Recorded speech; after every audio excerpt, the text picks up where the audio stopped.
नमस्कार दोस्तों, हमारे YouTube चैनल एजुकेटरी में आप सबका हार्दिक स्वागत है। फ्रेंड्स, आज हम कक्षा 8 सामाजिक एवं राजनीतिक जीवन भाग 3 अध्याय 8 हास्याकरण से निपटना के अभ्यास प्रश्नों को हल करने वाले हैं। तो आइए अभ्यास प्रश्नों को देखते हैं। पहला प्रश्न है, 2 ऐसे मौलिक अधिकार बताइए जिनका दलित समुदाय प्रतिष्ठापूर्ण और समतापरक व्यवहार पर जोर देने के लिए इस्तेमाल कर सकते हैं। इस सवाल का जवाब देने के लिए पृष्ठ 14 पर दिए गए मौलिक अधिकारों को दोबारा पढ़िए।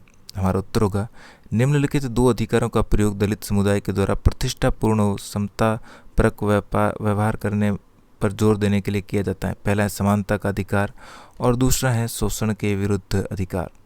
सबसे पहले है समानता का अधिकार। संविधान के अनुच्छेद 14 से 18 तक समानता के मौलिक अधिकार का वर्णन किया गया है, जो भारत के सभी नागरिकों को निम्नलिखित समानताएं प्रदान करता है। पहला, अनुच्छेद 14 कानून के समक्ष समानता प्रदान करता है। अनुच्छेद 15 कहता है कि राज्य किसी भी नागरिक के विरुद्ध धर्म, नस्ल, जाति, लिंग या जन्म के स्थान के आधार पर भेदभाव नहीं करेगा। अनुच्छेद 16 के अनुसार सार्वजनिक स्थलों का सभी लोगों को बिना किसी भेदभाव के इस्तेमाल करने की छूट होगी। अनुच्छेद 17 के अनुसार छुआछूत की समाप्ति कर दी गई है। अनुच्छेद 18 सभी प्रकार की उपलब्ध उपाधियों का उन्मूलन करता है। अब है शोषण के विरुद्ध अधिकार। इस अधिकार का वर्णन संविधान के अनुच्छेद 23 में किया गया है।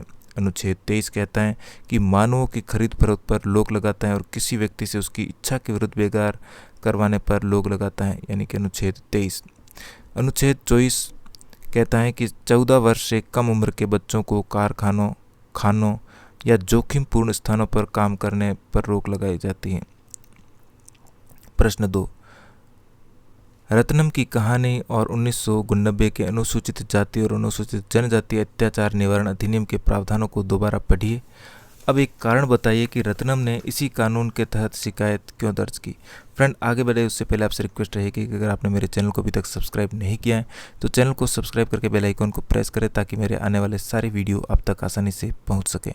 तो चलिए प्रश्न नंबर 2 का उत्तर कंटिन्यू करते हैं।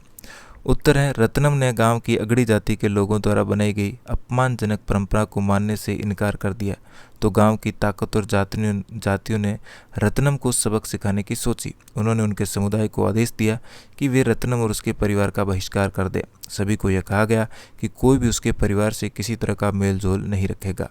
एक रात को अचानक कुछ लोगों ने आकर रत्नम की झोपड़ी में आग लगा दी। रत्नम किसी तरह अपनी मां के साथ जीवित भाग निकला। उसने अनुसूचित जाति और अनुसूचित जनजाति अत्याचार निवारण अधिनियम 1990 के अंतर्गत स्थानीय थाने में मामला दर्ज कराया। रत्नम ने इस कानून के अंतर्गत अपनी शिकायत इसलिए दर्ज करवाई क्योंकि यह कानून समाज के दलित समुदाय के लोगों की अगड़ी जाति के द्वारा उत्पीड़न से रक्षा करता है। इस कानून का उल्लंघन करने वालों के खिलाफ कठोर सजा का प्रावधान है। अतः रत्नम अपने ऊपर अत्याचार करने वाले लोगों को कठोर से कठोर सजा दिलवाना चाहता था। प्रश्न 3, सी.के. जानू और अन्य आदिवासी कार्यकर्ताओं को ऐसा क्यों लगता है कि आदिवासी भी अपने परंपरागत संसाधनों के छीने जाने के खिलाफ 1990 के इस कानून का इस्तेमाल कर सकते हैं? इस कानून के प्रावधानों में ऐसा क्या खास है जो उनकी मान्यता को पुष्ट करता है? हमारा उत्तर है, सी.के. जानू और अन्य आदिवासी कार्यकर्ताओं का मानना है कि आदिवासी भी अपने परंपरागत संसाधनों के छीने जाने के खिलाफ 1990 के इस कानून का प्रयोग कर सकते हैं। उनका कहना है कि जिन लोगों ने आदिवासियों की भूमि पर जबरदस्ती कब्जा कर रखा है उन्हें इस कानून के अंतर्गत दंड दिया जाना चाहिए। उन्होंने कहा कि यह कानून भी जनजातीय समुदायों को केवल वही लाभ देता है जिनका संविधान में आश्वासन दिया गया था। उनका कहना है कि संवैधानिक रूप से आदिवासियों की ज़मीन को किसी गैर आदिवासी व्यक्ति को नहीं बेचा जा सकता। जहां ऐसा हुआ है वहां संविधान की गरिमा बनाए रखने के लिए उन्हें उनकी भूमि वापस मिलनी चाहिए। आदिवासी कार्यकर्ता सी.के. जानू का आरोप है कि आदिवासियों के संवैधानिक कानूनों का उल्लंघन करने वालों में विभिन्न प्रदेशों की सरकारें भी पीछे नहीं हैं। यही सरकारें हैं जो लकड़ी व्यापारी, पेपर मिल आदि के नाम पर गैर आदिवासी घुसपैठियों को जनजाति समुदायों का जमीनों का दोहन करने और आदिवासियों को उनके परंपरागत जंगलों से उजाड़ने की छूट देती हैं।